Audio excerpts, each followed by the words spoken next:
Hey, congratulations, KG kids. We made it. It's the end of the year. This is the last lecture, and it's on our war on terror and why 9/11 happened. So, if you remember, if you've been listening to some of the other videos, there was a Soviet Union invasion of Afghanistan back in 1979. And we, under the leadership of Ronald Reagan, tried to fortify the rebel fighters that were called the Mujahideen. And one of the fighters that got a lot of specific CIA training was Osama bin Laden, who's going to be important in helping mastermind the attack on the trade centers later in this lecture. So, the backstory of Osama bin Laden is he was training troops in Sudan, these radical Muslims that were going to try and preserve the Islamic religion as in its pure form. And they felt that it was being tainted and defiled with Western influence. So, like with our United States influence. So, they're trying to have a very pure form of Islam, and then they're going to fight in countries to remove radicals. So, this is, in other words, a terrorist training camp. And right around 1988 or 89, it took the name of Al Qaeda, which means the base. And there's several different spellings of Al Qaeda, but he's one of the leaders of Al Qaeda. And they are in the mindset that we need a pure form of Islam, just like this gentleman. This is, do I call him a gentleman? This is Ayatollah Khomeini, and he is a Shiite Muslim, and he was the religious cleric or caliphate that takes over Iran.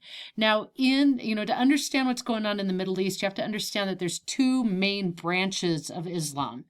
If you are Shiite, like this Ayatollah, you believe that your right to rule is because your bloodlines are a direct descendant from Muhammad, originally, who started the religion.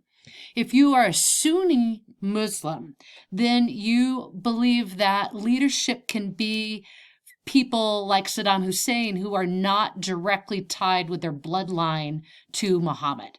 And I know that there's more to it, but that's just for our purposes going to be the main split. So this movement to have radical pure Islam is really spreading through the Middle East, and these terror camps are plotted throughout the Middle East, getting training, getting funding, primarily from Iran, and at times from Saudi Arabia as well. And Saddam Hussein is worrying that all of this radical influence is going to create a revolution in his country. So when he rose to power, he was like, all right, forget that. I'm mostly Sunni.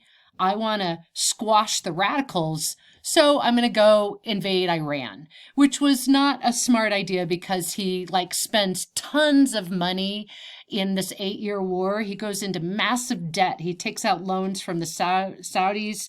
He takes out loans from Kuwait, and then he can't pay his bills.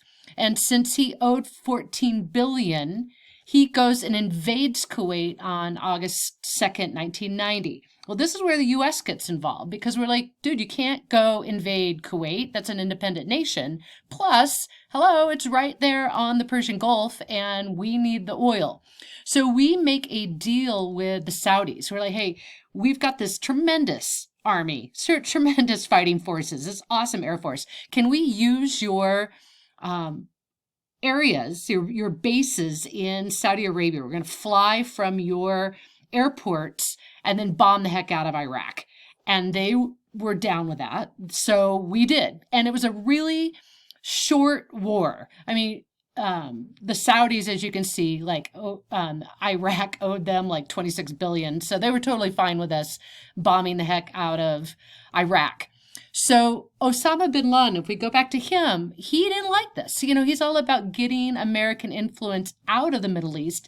And originally, he was raised as a Saudi. He used to be kind of a prince in Saudi Arabia. And he was like, you guys, he started criticizing. You can't let the United States sully and defile our nation. This is the birthplace of Muhammad. And he spoke out so harshly against the royalty of Saudi Arabia that they kicked him out. And when they kicked him out, he had to go kind of into hiding. Now, Operation Desert Shield, where we're bomb Iraq, that started in August 7th, 1990. And we bombed a lot of the oil targets, but we did not fully remove Saddam Hussein out of power. We just kind of put him out of commission and made sure that they retreated from Kuwait. So that's going to be the first time that we invade Iraq. And maybe we should have gotten Saddam Hussein out of power because he kind of rolls to get, more of a problem later on when we're suspecting him of having weapons of mass destruction. But if we go back to Osama bin Laden, he thinks that the United States has to be punished, and he starts a plot to take us down. And his focus is on the World Trade Centers. And if you think about what the trade centers do, or what they used to do in Manhattan, trade as in like stock trade. That's where our banking and our commerce happened for the United States. And so that is a symbol of the American financial power. So that's going to be purposeful because in 1993, he tries to take down the World Trade Center. And that was the first time that they were attacked. And this is Ramzi Youssef, and he took a truck, kind of like a delivery truck, full of fertilizer, which you can use as a bomb, and then lit the bomb off in the parking garage, hoping that it would topple all down on top of itself. But it didn't. Instead, it just blew out several floors of the parking garage, and it did kill people, and a lot of people got like lung issues from all of the smoke. A lot of people were injured, but it didn't fully take down the building. So they had to go back to the drawing board and figure out how they could bring down the World Trade Center. And so Al-Qaeda puts radical Muslim engineers to the problem of, how are we going to do this damage to the United States and make the United States pay for its involvement in the Middle East? So meanwhile, there's so much going on here in the Middle East. Meanwhile, in Afghanistan, the Taliban start to take control. And in an earlier video, we talked about how the Taliban were, again, radical Muslims that were taking religious control over the people and controlling their way of life and not letting women go to school. And they're guilty of human rights abuses. And while they're there, they hook up and kind of make alliances with Osama bin Laden and allow him to relocate his Al-Qaeda training groups into like this cave system. Now, Afghanistan is really mountainous, and they had a lot of caves that had been helpful when they were fighting against the Soviets. And so he was noted for this quote, which is here on the slide, that it is the individual duty for every Muslim who can do it to kill Americans. And that's scary because they then look for ways to attack the United States. And over the next few years, we have embassies, United States embassies that are bombed, and lots of death in Kenya, in Tanzania in 1998. I remember this crisis. This was horrible. Innocent people getting killed simply because they were at an American facility, at an embassy. There was an attack against our U.S. Navy in Yemen. And so this was a USS Cole where Al-Qaeda got up close enough so that they could blow a hole in our battleship. So that's horrible. And all of this was plotting towards the larger goal to take down the World Trade Center. So this is Khalid Sheikh Mohammed. And he's part of the mastermind project, which I'm going to talk about in the next PowerPoint, of how to bring down the World Trade Center. So let me pause. Okay, so this is what happened play by play on September 11th, and I don't have time to go through all of these slides, but I am going to ask you to ask your parents, what do they remember, because it was such a traumatic day. But the main thing that you need to know is that these flights were completely full of fuel because they were either going to go across the Atlantic or across the country. So they were purposely chosen by hijackers who took over the flight crew. These hijackers had been trained pilots down in Florida. We didn't know that they were hijackers at the time. They were just foreigners getting their pilot's license. But they took over the flights, commandeered them towards American targets. And what was in mind was the Trade Center, and both towers were hit. They also went after the Pentagon.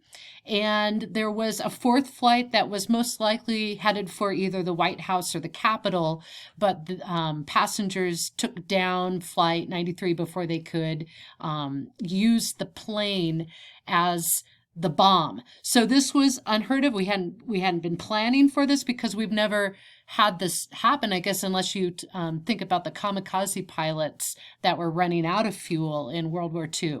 So these planes were commandeered, rerouted, and then they're heading towards these targets. It was pretty clear from NORAD and from air traffic control that were checking these flights that we knew something was up. And so we grounded all of the flight travel in our country because we were worried that there were other planes that were going to have hijackers suddenly take over the crew and commandeer these towards American targets. So when the first tower, the North Tower, was hit at 8:46 a.m., not everybody knew that that was purposeful. There was cameras that were turned towards the event and reporting live, and they thought that it was perhaps a mistake. When the second tower hit 45 minutes later, then we knew that it was a terrorist plot. Now, I'm going to go to the schematic, or the plans of how the Trade Center was organized. And if you look at the steel girders in the center, that was part of this plan that Sheikh Mohammed had engineered, that if they could get enough fuel, if they could get enough jet fuel to burn and melt those support beams, then the weight of the towers would collapse. And so they had access to the engineer, the plans of the Trade Center, so that they knew how to take it down. And horrible to watch because, their firefighters are trying to save people that were below the 93 floor, the 93rd floor, but like anybody above that was either were going to die from the jet fuel, or they were jumping, and so we were watching live, like people jumping off the buildings, which was like super horrible. And yeah, I'm going to flip through some of those. Horrible. So when we were watching this crisis, and we saw the second tower, the South Tower, get hit, then there's panic in the streets, and that's what I'm going to have you ask your parents about, or your guardians. What do they remember when we were being attacked? And then, since everyone's tuned to the television and watching this live, millions of people saw the towers come down, and that was really super horrific. So, I'll leave these PowerPoints up so you can look through like the play-by-play, but here you see the people panicking and leaving from Manhattan, and we are having to move all of our officials into secure locations because we don't know if there's going to be additional attacks, or if we're moving towards nuclear war. And meanwhile, President Bush, who happened to be like hanging out at an elementary school that day, has to be whisked away to a secure facility so that he can be part of the response team, but here's pictures of the Pentagon getting hit, and here's all the flights that were in the air that then were having to be tracked, because until we could get them landed, we weren't sure which were terrorist planes. So when the South Tower collapses, and we see that as like a implosion at 9:58 a.m., then any of the firefighters that had been trying to save some of the victims